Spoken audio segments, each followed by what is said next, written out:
December 19th, 1944. Verdun, France. 16 senior Allied commanders squeeze into a frozen stone chamber. Beyond the walls, winter clamps down with merciless intensity. 50 miles northward, the Battle of the Bulge erupts into legend, the most massive and brutal battle the United States Army will ever wage. At Bastogne, the 101st Airborne Division stands encircled, isolated, and under relentless assault. Within the chamber, Supreme Allied Commander Dwight David Eisenhower examines the faces surrounding him. The air is heavy with tension. Maps line every wall. Updates arrive with each passing minute. Eisenhower shatters the silence with one straightforward question. How quickly can you launch an attack? Field Marshal Bernard Montgomery responds immediately. His tone is careful, controlled. 1 week. Others follow. 10 days.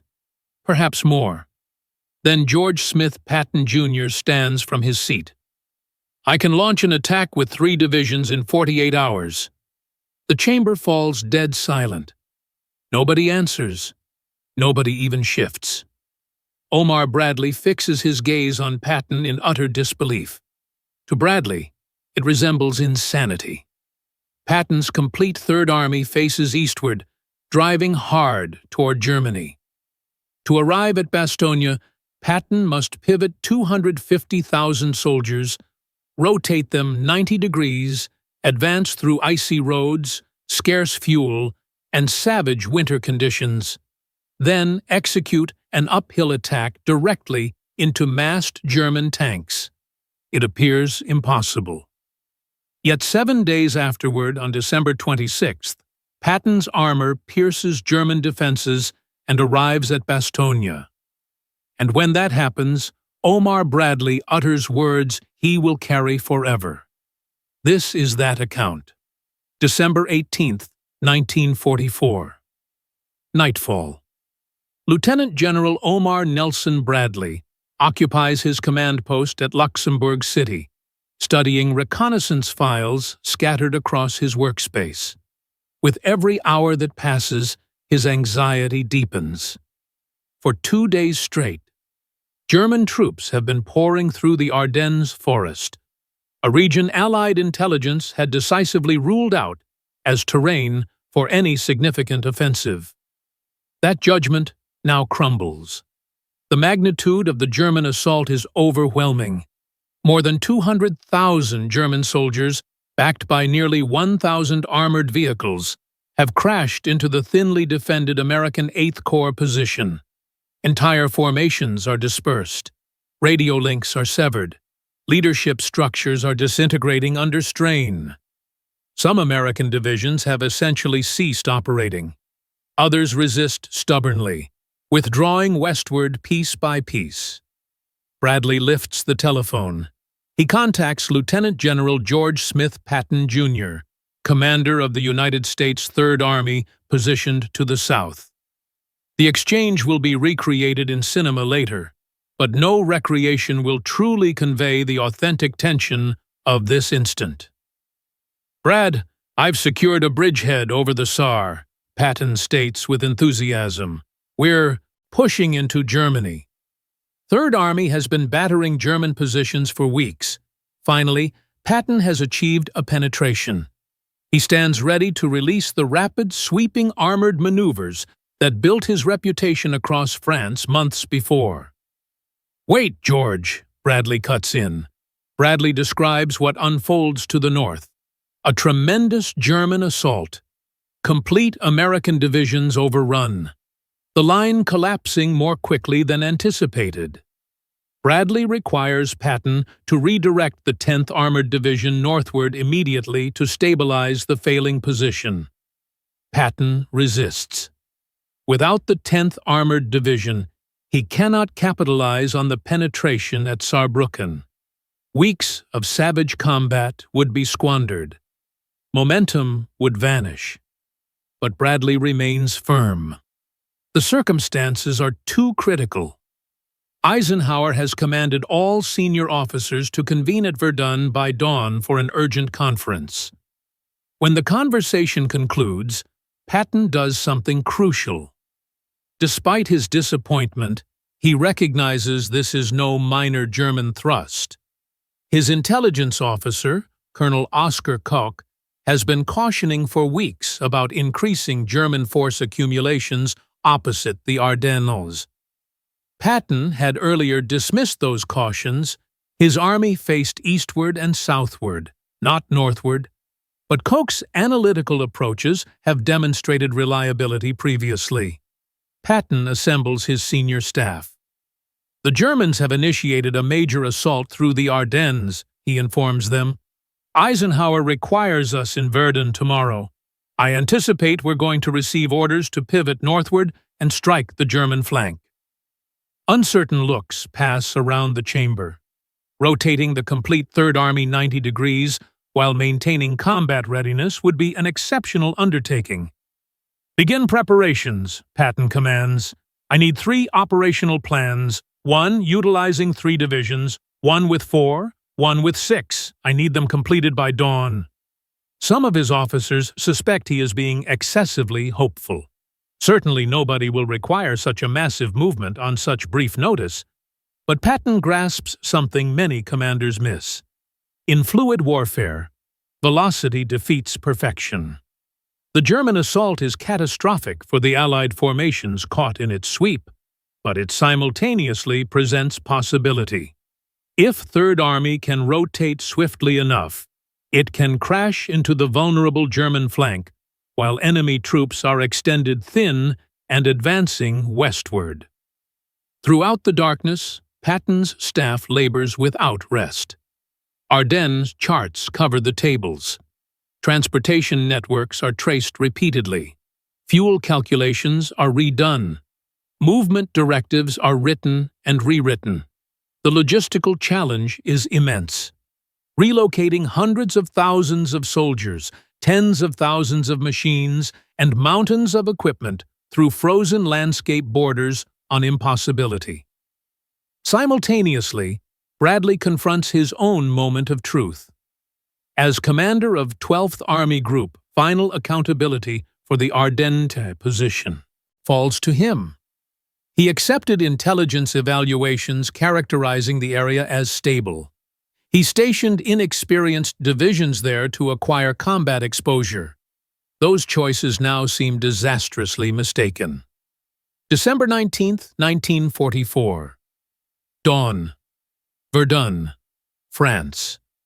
The historic city of Verdun rests beneath a harsh winter atmosphere. Snow adheres to rooftops and frozen pathways. Inside the Caserne Marceau, a stone barracks reaching back through generations, the most influential Allied commanders in Europe assemble for an emergency session. The conference chamber is bitterly frigid. 16 senior officers sit bundled in thick coats and wraps. Their exhalations cloud the atmosphere. Charts of the Western Front blanket the walls, marked with arrows, red grease pencil traces, and pressing annotations. Couriers move silently in and out, carrying reports from a line that appears to be disintegrating with each hour. Supreme Allied Commander Dwight David Eisenhower begins the session without formality. The current circumstances, he states resolutely, are to be viewed as one of possibility for us, not catastrophe. The declaration hangs in the atmosphere. To many present, they sound nearly ridiculous. German troops have smashed a huge bulge into Allied positions. Losses are climbing swiftly. Formations are scattered throughout forests and frozen settlements. Communications are questionable. Supply channels are under persistent threat. Yet Eisenhower's perspective is calculated. The German assault has stripped reserves from alternative sectors. If the Allies can contain the penetration and counterattack with velocity, they may annihilate major enemy units in the open. Eisenhower presents the situation with precision. The German goal is ambitious: traverse the Meuse River, capture Antwerp, and divide the Allied armies in two. Bastogne, where 7 critical roads meet, stands precisely in the trajectory of that strategy. The 101st Airborne Division was rushed into Bastogne at the final possible instant. They arrived mere hours before German armor sealed the ring surrounding the location. Now, they stand encircled, battling alongside fragments of the 10th Armored Division and other dispersed formations. "We must maintain Bastogne," Eisenhower declares directly. If Bastogne collapses, German momentum surges dramatically. But maintaining it demands relief, and rapidly. Ammunition runs low. Medical equipment is stretched dangerously. Food shortages expand with each day. Eisenhower turns toward George Patton. "George," he inquires, "how quickly can you strike northward with a substantial force?" Patton shows no hesitation. He approaches the chart. "I can strike with 3 divisions in 48 hours, he responds steadily. A wave of skepticism ripples through the chamber. Some officers trade glances. A few permit themselves slight smiles. British commanders appear openly doubtful. Omar Bradley observes Patton intently, uncertain whether his old comrade is misleading or has finally exceeded his limits. "When precisely can you begin?" Eisenhower probes. "Morning of December 22nd, Patton states. 4th Armored Division, 26th Infantry Division, and 80th Infantry Division." Murmurs spread throughout the chamber. Bradley's Chief of Staff leans forward and whispers, "He's misleading." He is not. Patton has already committed to the 3-division strategy. The 4th Armored Division will lead the assault. Their objective is transparent: advance northward from the vicinity around Arlon, break through German positions, and relieve Bastogne. Bradley detects the gravity in Patton's voice. They have known one another since their years at West Point. Patton does not make battlefield commitments carelessly. Still, the schedule defies standard military reasoning. "That's an enormous order," Bradley states cautiously. "We'll execute it," Patton replies. "The directives are already prepared. We strike on the 22nd. Bernard Montgomery then presents his own plans. His counterattack in the north will not be prepared until January 1st. He requires time to gather forces and restructure battered formations. The difference is unmistakable. Montgomery requests weeks. Patton proposes days. Eisenhower renders his judgment. Patton will assault from the south. Montgomery will organize his forces in the north. The German Bulge will be attacked from opposing sides. As the session concludes, Bradley draws Patton aside. "You'd better succeed," Bradley cautions quietly. Patton holds his stare. "I'll be in Bastogne by Christmas." December 20th, 1944. Commands cascade outward from 3rd Army Command. Formations that had been oriented eastward now receive fresh instructions. Columns begin rotating northward. Machines clog narrow pathways. Convoys extend for miles throughout frozen countryside. Snow descends, ice coats bridges and thoroughfares. Fuel shortages threaten to slow the relocation. German aircraft harass supply chains whenever conditions allow. Yet, the rotation persists. The scope of the operation is enormous. Complete corps rotate on frozen pathways without dissolving into disorder. Traffic coordination teams labor around the clock. Engineers clear congestion. Officers travel from formation to formation, ensuring directives are comprehended and executed precisely. Patton personally oversees the relocation. He visits command stations, pressures subordinates, and demands velocity above everything else. "Keep advancing," he repeats. "Velocity is everything." Meanwhile, at Bastogne, circumstances deteriorate. German artillery hammers the perimeter.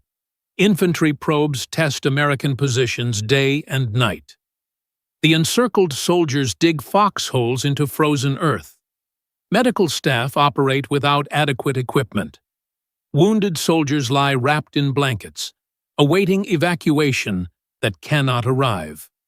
German representatives approach the location under a white banner. They deliver a surrender demand. The American reply is concise. "Nuts!" The message circulates quickly among the defenders. Morale hardens. Bastogne will maintain, but only if relief reaches in time. December 21st, 1944. The winter storm intensifies its hold throughout the Ardennes. Snow and sleet cut across exposed terrain.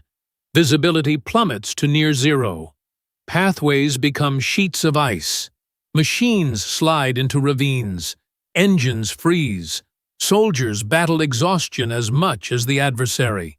Yet Third Army continues its rotation. Columns that once aimed eastward now wind northward through narrow settlements and frozen woodlands. Supply vehicles grind forward, bumper to bumper. Engineers labor non-stop, strengthening bridges and clearing obstacles under persistent threat of German air assault whenever the clouds separate. Patton refuses to decelerate. He comprehends the stakes. Every hour sacrificed tightens the noose around Bastogne. Inside his command post, updates arrive continuously. Formations are delayed. Fuel is scarce. Some pathways are nearly impassable. Patton listens, then pressures harder. "Locate another route. Advance through. No justifications." To his staff, the tempo feels brutal. But Patton knows hesitation is more lethal than risk. At Bastogne, the circumstances grow critical.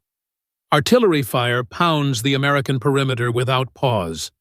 German infantry assaults probe vulnerable points, testing positions in the snow and darkness.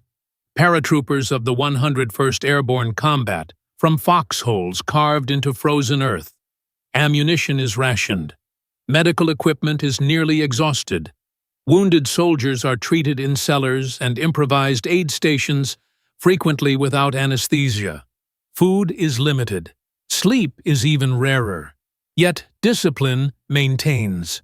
The defenders comprehend their assignment. Bastogne is not simply a location. It is the pivot of the German assault. If they maintain, the enemy advance slows. If they collapse, the route westward opens completely. German commanders grow restless. They increase intensity, committing additional armor and artillery. The encirclement constricts. Messages intercepted by Allied intelligence demonstrate confidence among German formations. They believe relief is unattainable in these circumstances. They are mistaken. On the morning of December 22nd, Third Army initiates its assault. The 4th Armored Division spearheads the attack.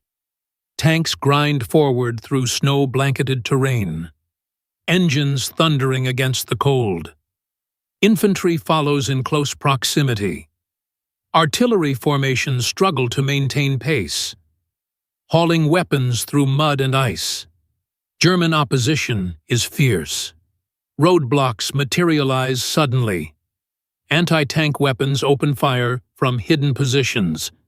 Mines detonate beneath advancing machines. Progress is slow, measured in yards rather than miles. Still, the assault does not halt. Patton demands constant reports. He urges commanders forward, reinforcing pressure wherever momentum develops. Formations rotate through the line to sustain velocity. Engineers clear obstacles under fire. The battle transforms into a grinding contest of endurance. Meanwhile, Eisenhower monitors developments anxiously. The strategy hinges on Patton's velocity. If Third Army stalls, Bastogne may collapse before relief reaches. Montgomery continues gathering his forces to the north, but his preparations will require time. The southern thrust must prevail. By December 23rd, weather circumstances shift. Clouds begin to separate. For the first time in days, Allied aircraft take to the atmosphere. Transport planes drop urgently needed equipment into Bastogne. Ammunition, food, and medical supplies rain downward under parachutes. The defenders celebrate as bundles land within the perimeter. Hope returns, but the location is still surrounded. Patton's spearhead battles on. German formations stiffen opposition as they realize what unfolds. Armor and infantry redeploy to obstruct the advance. The landscape favors defense. Woodlands and narrow pathways funnel attacking forces into kill zones. Casualties climb, yet momentum builds inch by inch. On December 24th, Patton visits forward command stations. He speaks briefly with exhausted officers. He examines charts smeared with mud and grease pencil. "We keep advancing," he tells them, "tomorrow." Christmas Day arrives with no pause in the combat. Snow blankets the battlefield. Explosions echo through frozen valleys. Soldiers on opposing sides combat without respite, unaware of the holiday beyond the date on their timepieces. Inside Bastogne, defenders maintain their positions. Outside the location, 4th Armored Division inches nearer. The gap diminishes. December 26, 1944. Dawn. The battlefield surrounding Bastogne lies scarred and frozen. Smoke hangs low over shattered timber and destroyed machines. The sound of artillery echoes in the distance as 4th Armored Division presses forward against stubborn opposition. At the front of the advance, tanks crawl along narrow pathways bordered by woods and snowbanks. German anti-tank weapons fire from hidden positions. Infantry moves cautiously from shelter to shelter, clearing pockets of opposition one by one. Progress is slow, but it is relentless. Patton receives notification that his lead elements are within striking distance of Bastogne. He comprehends what this instant represents. Days of impossible relocation, brutal combat, and constant pressure have brought Third Army to the edge of its goal. Now it must break through. Near the settlement of Bastogne, German positions harden. Roadblocks, mines, and entrenched armor attempt to halt the advance. 4th Armored Division commits its remaining strength, pushing tanks forward under fire, while infantry fans out to protect the flanks. Losses are sustained. Machines burn. Soldiers fall. Still, the assault continues. Shortly after midday, a column from the 4th Armored breaks through the final line of German opposition. A tank crew spots American paratroopers ahead. Mud-covered, exhausted, weapons raised in disbelief. The encirclement is shattered. The 1st Armored Machine reaches Bastogne. Celebrations erupt among the defenders. Soldiers shout, wave, and slap the sides of passing tanks. Medics rush equipment forward. Wounded soldiers are evacuated for the first time in days. Relief has reached. Inside 3rd Army Command, the news spreads rapidly. Patton permits himself a rare instant of satisfaction. The commitment he made at Verdun has been fulfilled. Bradley receives the update soon afterward. He later recalls the sensation precisely, the mixture of relief, disbelief, and admiration. Against every prediction, Patton has accomplished exactly what he stated he would accomplish. The impossible has been rendered real. Yet the battle is far from concluded. German troops continue attacking along the Bulge. Bastogne remains under threat. The relief corridor is narrow and vulnerable. Combat continues day and night as Third Army labors to widen the opening and secure supply channels. But the momentum has shifted. The German assault has lost its decisive opportunity. What was intended to be a penetration is now transforming into a trap. As January approaches, Allied forces tighten their hold. Montgomery's assault from the north initiates. Patton's formations continue pressing forward from the south. German units find themselves increasingly isolated, short on fuel, and under constant pressure. The Battle of the Bulge grinds on, but the outcome is no longer in question. For Bradley, the events of December remain etched in recollection. He reflects on the session at Verdun. On the instant, Patton rose and spoke words that sounded reckless, even absurd. "I can strike with 3 divisions in 48 hours. At the time, Bradley believed it was impossible. Now he knows otherwise. Patton did not merely relocate an army. He demonstrated what velocity, preparation, and unyielding determination could accomplish under the worst circumstances imaginable. In later years, Bradley would summarize it simply: he had never been so glad to be mistaken. With the route to Bastogne finally open, the focus shifts immediately from celebration to survival. The narrow corridor, carved by 4th Armored Division, is fragile, exposed on opposing sides, and under constant German pressure. Artillery shells crash onto supply convoys as vehicles attempt to move forward. Engineers labor under fire to keep the route open, repairing bridges and clearing wreckage as quickly as it materializes. German commanders recognize the danger at once. They initiate repeated counterattacks, determined to sever the link before it can be strengthened. Infantry assaults strike at night. Armor pushes forward at dawn. Each attempt is repelled at close range, frequently in brutal hand-to-hand combat, amid snow-covered fields and shattered settlements. Patton commands the corridor widened at all costs. Fresh formations are fed into the line. Artillery is brought forward despite the risk. Tanks move hull down behind frozen hedgerows, trading fire at point-blank range. Slowly, yard by yard, the opening expands. Inside Bastogne, the circumstances stabilize but remain grim. Equipment arrives, but not in abundance. Medical teams continue laboring without rest. The wounded are evacuated in waves as pathways permit. The defenders of the 101st Airborne remain in position, maintaining ground they have already paid dearly for. The symbolic importance of Bastogne now rivals its tactical value.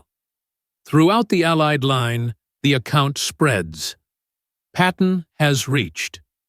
The siege has been shattered. Morale rises not only among the soldiers, but within command posts throughout Europe. For Eisenhower, the relief of Bastogne validates his gamble. For Montgomery, it purchases time. For Bradley, it forces a moment of contemplation. He considers how close catastrophe came to becoming irreversible. He recalls the intelligence evaluations, the assumptions made about the Ardennes, the confidence that the Germans lacked the capacity to strike there. The assault has exposed every weakness in Allied strategy. And yet, it has also revealed unexpected strengths.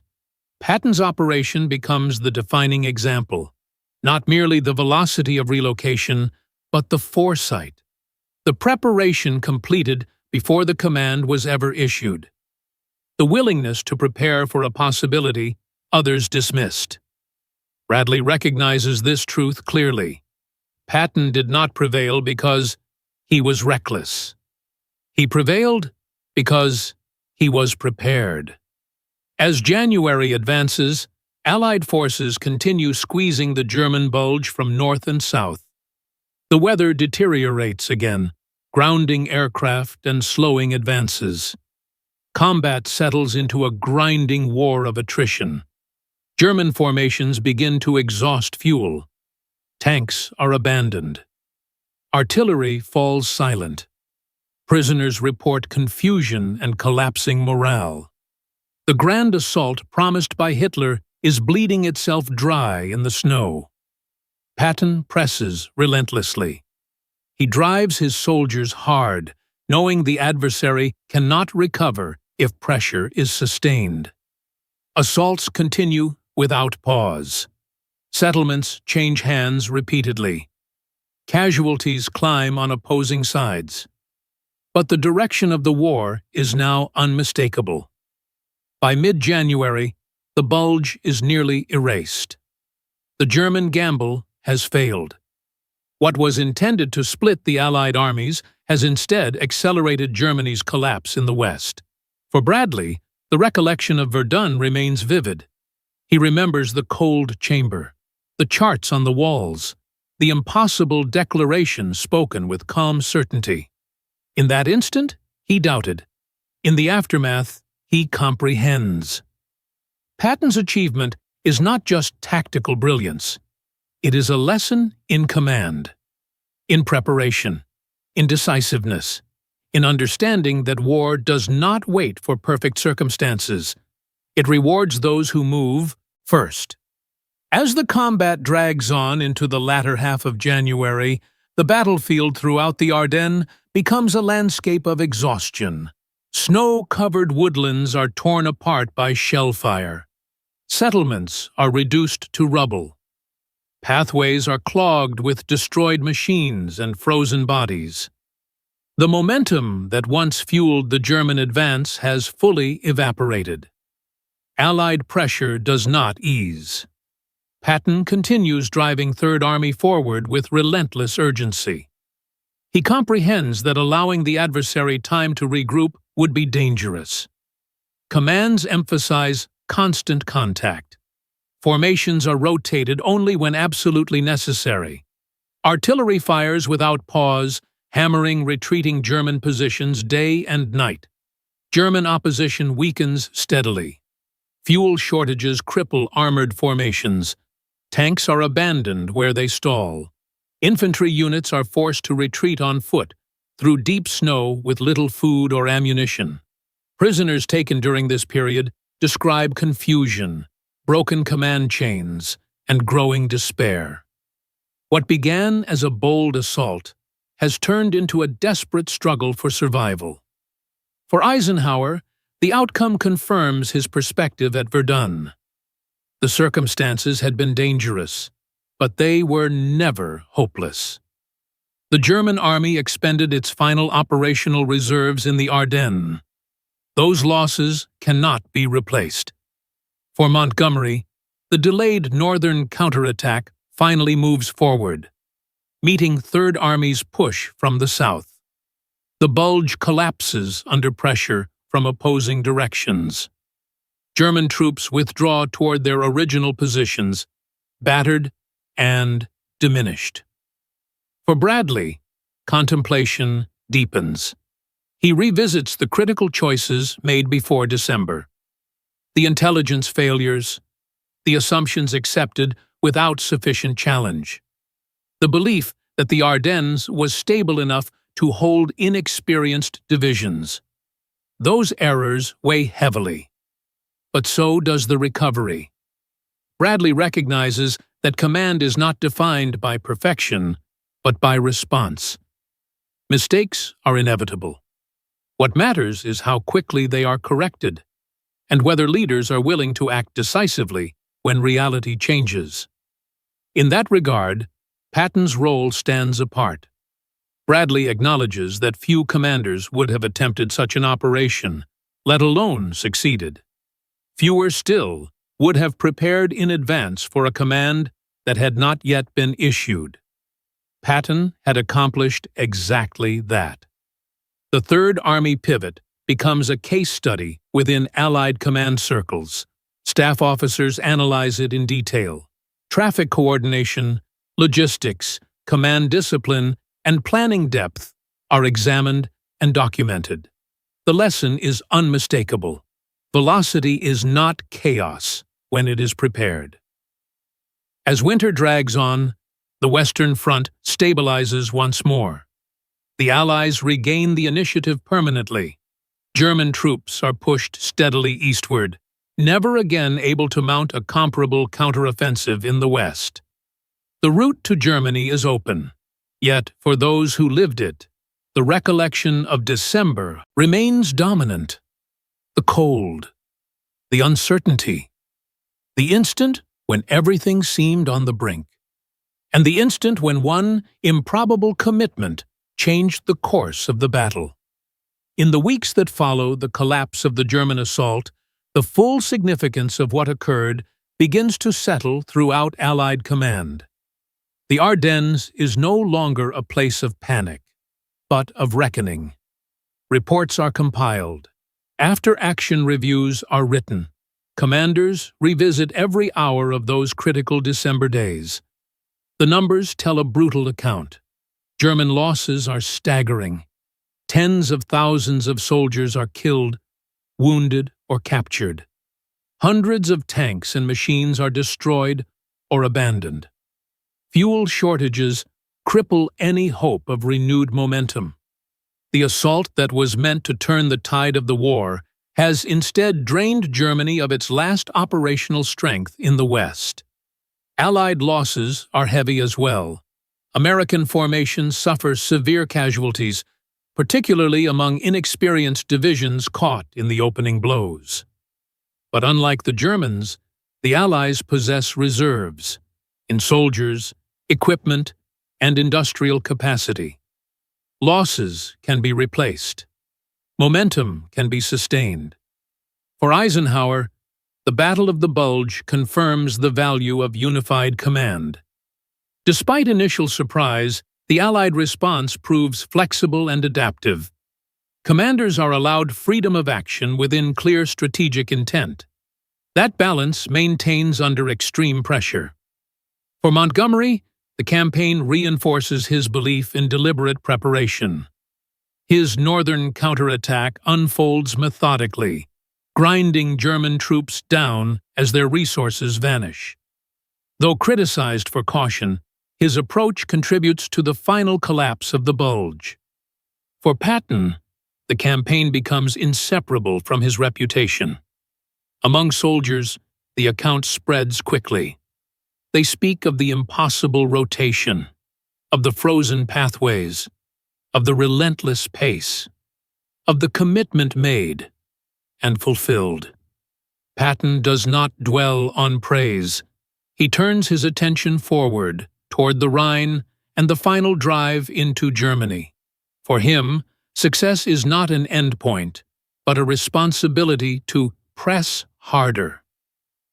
For Bradley, however, contemplation deepens into personal judgment.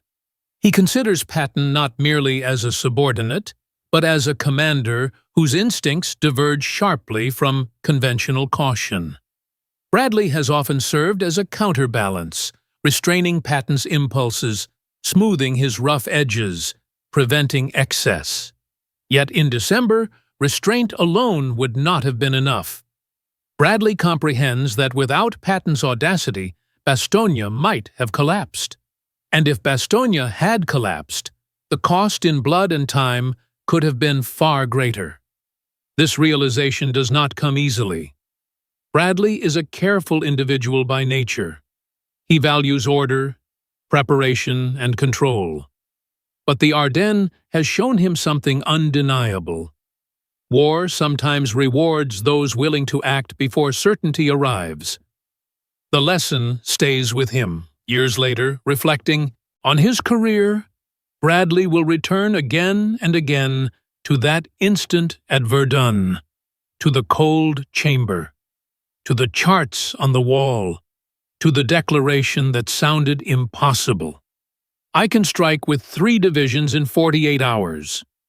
At the time, Bradley believed Patton had gone too far. In hindsight, he knows the truth. Patton had gone exactly far enough.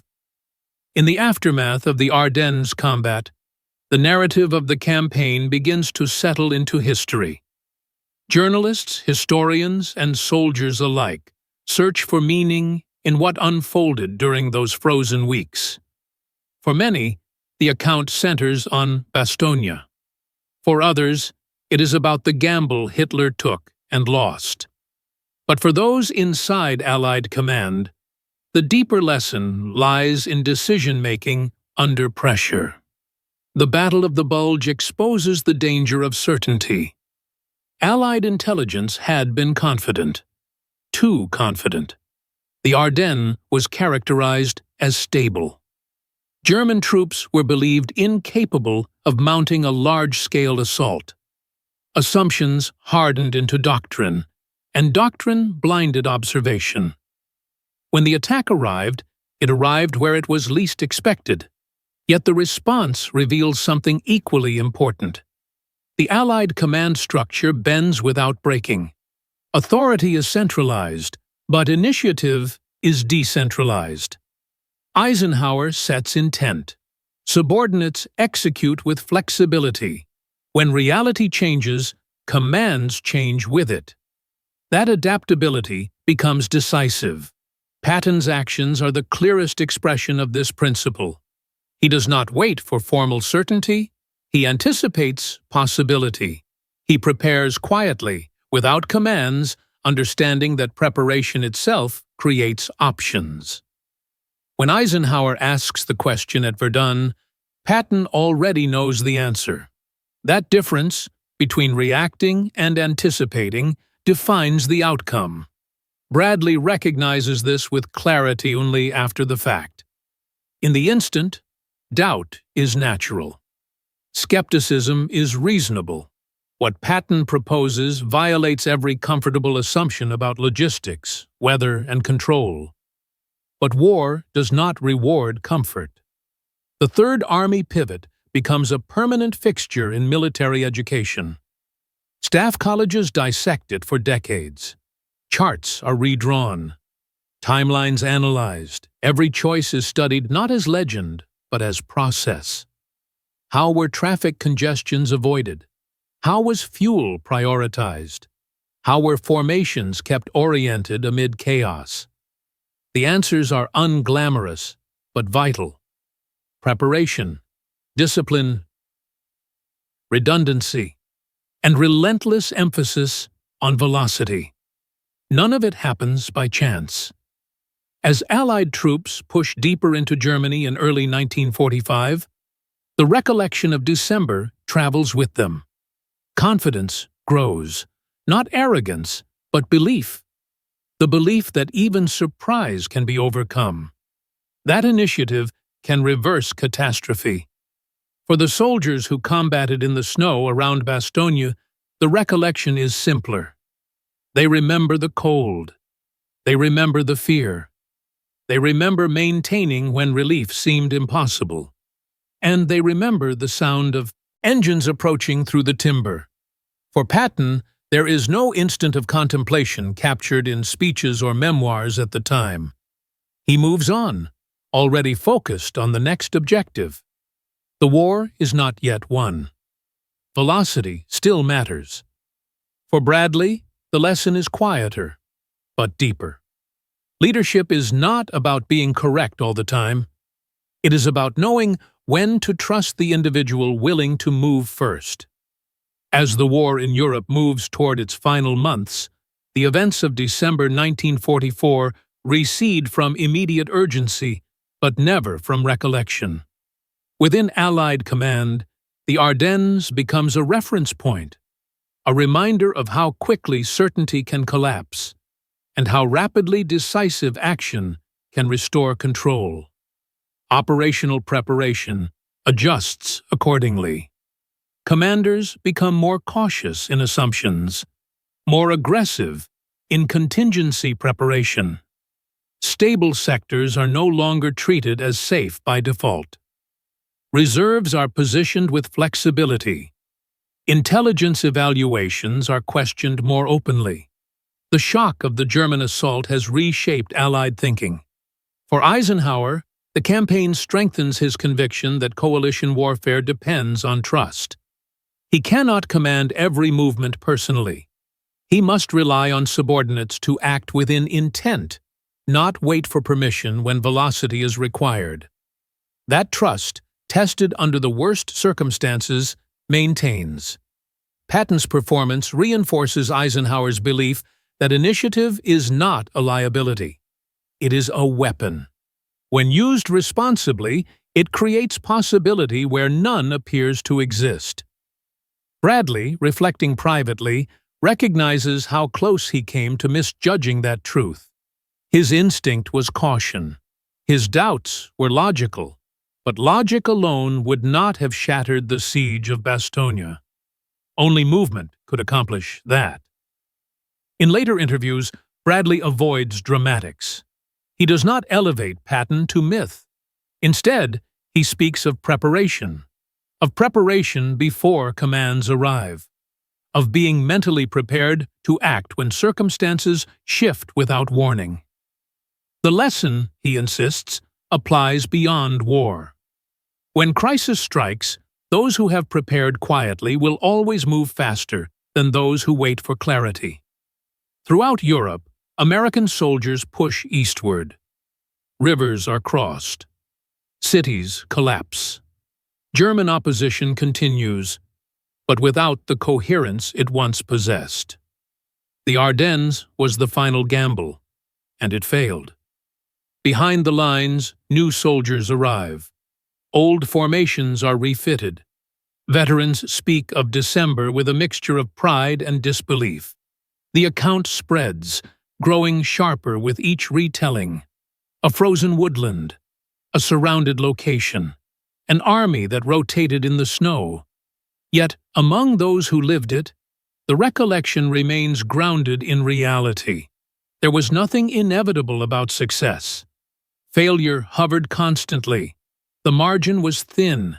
If weather had held longer, if fuel had run out, if pathways had clogged, any delay might have changed everything. That is what makes the outcome endure, not that victory was achieved, but that it was achieved against the odds, by choice rather than chance. Patton comprehended this instinctively.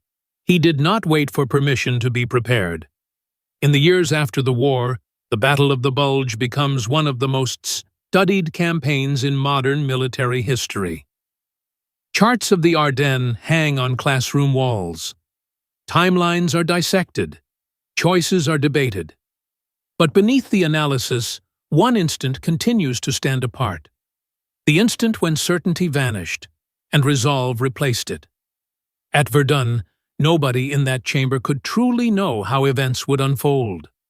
The cold, the terrain, the adversary, the limits of soldiers and machines all argued against velocity, against confidence, against commitments made in hours instead of weeks.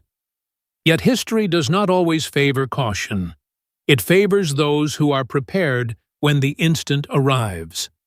Patton's declaration was not a gamble spoken on impulse. It was the result of preparation carried out quietly, without approval, without applause. While others waited for confirmation, he prepared for possibility. That distinction mattered. Bradley comes to comprehend this fully only with time. In retrospect, he recognizes that leadership is not merely the avoidance of risk. It is the acceptance of responsibility when risk is unavoidable. The Ardennes offered no safe choices, only necessary ones. Patton chose movement. Eisenhower chose trust. Bradley chose to support the choice, even while doubting it. Together, those choices altered the course of the battle. Bastogne maintained. The German assault failed. The Western Front stabilized, and the route into Germany reopened. For the soldiers who combated there, the meaning is simpler. Survival. Relief.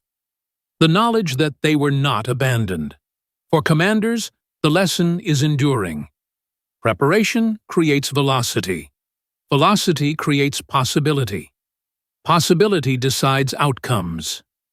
Years later, Omar Bradley would reflect on that freezing chamber in Verdun and the individual who stood up and made an impossible commitment. He would remember his doubt. He would remember his disbelief. And he would remember how mistaken he had been. He had never been so glad to be wrong.